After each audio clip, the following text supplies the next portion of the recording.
Hello everyone, it's Father back again for my weekly video update. I hope that you had a wonderful week and that you're looking forward to the upcoming weekend. This weekend we actually celebrate a special day on the church's calendar. February 2nd is the Feast of the Presentation of the Lord. It's 50 days after Christmas, when Mary and Joseph would have taken the child Jesus up to the temple in Jerusalem and presented him there to fulfill the law of Moses, that the firstborn sons were to be presented in the temple, and that a sacrifice of 2 turtle doves or 2 pigeons was to be made on their behalf. And in the first reading of the Mass for February 2nd, we hear the prophet Malachi. And the prophet Malachi, many years before the birth of Jesus, prophesied that the Lord would return to his temple, that he would come in great glory and power and be seen once again in the temple in Jerusalem. And here, this is the fulfillment of that prophecy. Jesus, who is God made man, the Word made flesh, God himself is presented in the temple. He is returned to his temple. Today, the presentation of the Lord is also known as Candlemas Day. It's the day when the church has traditionally blessed candles for the use in the liturgy throughout the year, and the candles are related to the temple because of the light. So this was the light of God coming to the temple, and so the light of the candles reminds us of the light of Christ in the liturgy. So this feast day has multiple kind of meanings and dimensions, and I included even a little video in the email that I sent to you today with some more explanations about the Feast of the Presentation of the Lord, or Candlemas Day, if you would like to take a look at that brief video.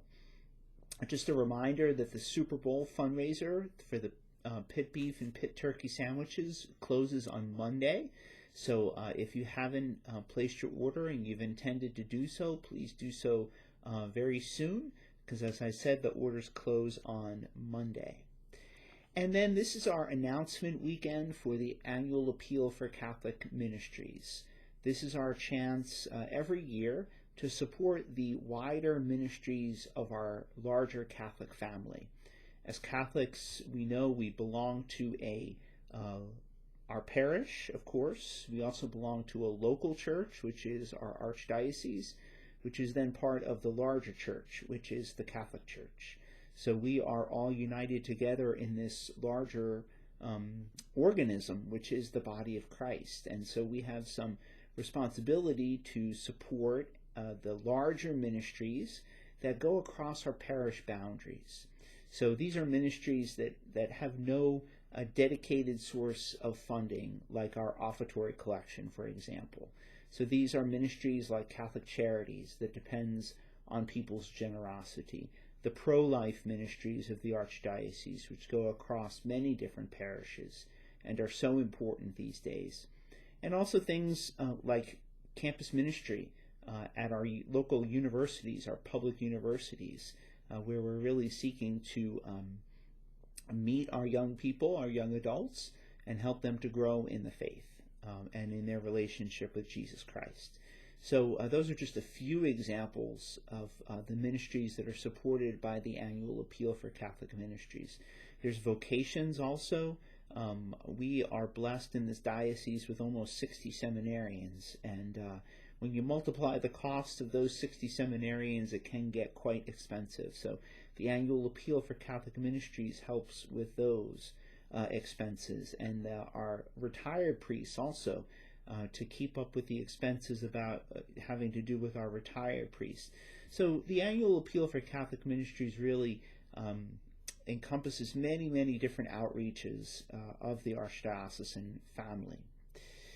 So we're asking you to consider making a gift to the Annual Appeal this year, and we will be doing the in-pew process next Sunday during the homily time at the Mass.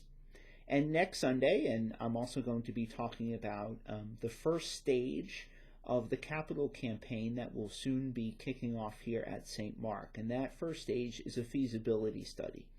So we would like to know what you think about the projects that we've planned, what you think about things that are needed at our parish, what you think we do well, where we need some where we have some room for improvement, your general thoughts about the parish family, and just all of those kinds of questions. We'd like to know what you're thinking. So you'll be hearing more about that next weekend, as I mentioned, and we will hear about the first steps in this new adventure as a parish family. So thanks for taking some time to watch this week's video. I hope that you have a wonderful weekend, and I look forward to seeing you at Mass. God bless you.